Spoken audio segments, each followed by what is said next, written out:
ചൂരമീൻ അച്ചാർ തയ്യാറാക്കുന്നതിന് വേണ്ടിയിട്ട് 1/2 കിലോ ചൂര ചെറിയ കഷ്ണങ്ങളാക്കി വെള്ളം നനവ് ഒട്ടുമില്ലാതെ ഇതേപോലെ എടുത്ത് വെച്ചിട്ടുണ്ട്.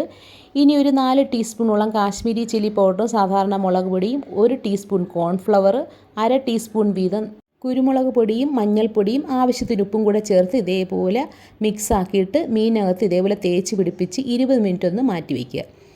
ഇനി വേറെ ചട്ടി അടുപ്പത്ത് വെച്ചിട്ട് നമ്മൾ നല്ലെണ്ണയാണ് ഒഴിച്ചു കൊടുത്തേക്കുന്നത്. നല്ലെണ്ണ ചൂടായി വരുമ്പോഴത്തേക്ക് കുറേശ്ശെ ഇട്ട് കൊടുത്തിട്ട് മീനൊന്ന് ആവശ്യത്തിനൊന്ന് മൊരിയിപ്പിച്ചെടുക്കുക. മീഡിയം ഫ്ലെയിമിൽ വെച്ചിട്ട് 1/4 ഭാഗം വേഗമാകുന്നിടം വരെ വെയിറ്റ് ചെയ്തിട്ട് പിന്നെ ലോ ഫ്ലെയിമിൽ വെച്ചിട്ട് വേണം ഇതേപോലെ മീനാക്കിയെടുക്കാൻ.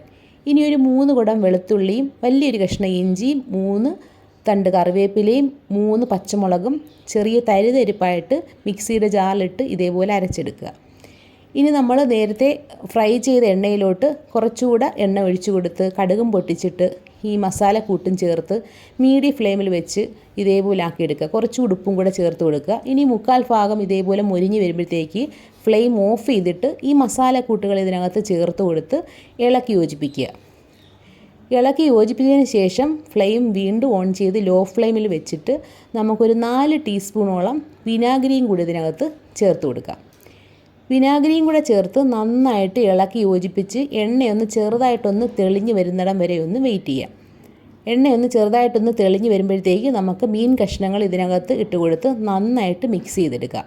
എന്നിട്ട് നമുക്ക് ഇനി വീണ്ടും ഫ്ലെയിം ഓഫ് ചെയ്യാം. അന്നേരത്തേക്ക് നമ്മുടെ ചൂര അച്ചാർ തയ്യാറായിട്ടുണ്ട്. ഈ പരുവത്തിൽ വേണമെങ്കിലും ചൂര അച്ചാർ നമുക്ക് തയ്യാറാക്കിയെടുക്കാം. ഇനി നമുക്ക് കുറച്ചുകൂടെ ഗ്രേവി വേണം. അതിന് വേണ്ടിയിട്ട് വേറൊരു പാൻ അടുപ്പത്ത് വെച്ചിട്ട് ഒരു 3 ടീസ്പൂണോളം നല്ലെണ്ണ 3 ടീസ്പൂണോളം നമ്മളിതിനകത്ത് വിനാഗിരി ചേർത്ത് കൊടുക്കുന്നുണ്ട്.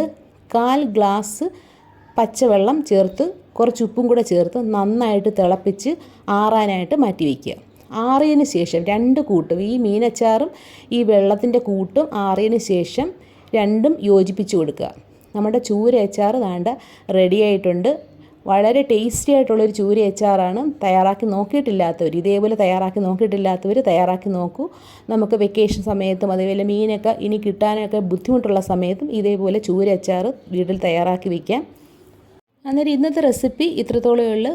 ഈ വീഡിയോ ഇഷ്ടപ്പെട്ടിട്ടുണ്ടെങ്കിൽ തീർച്ചയായിട്ടും ലൈക്ക് ചെയ്യാനും ഫോളോ ചെയ്യാനും ആരും മറക്കരുത്. അന്നേരം നമുക്ക് അടുത്ത വീഡിയോയിൽ നല്ല റെസിപ്പികളുമായി വീണ്ടും കാണാം.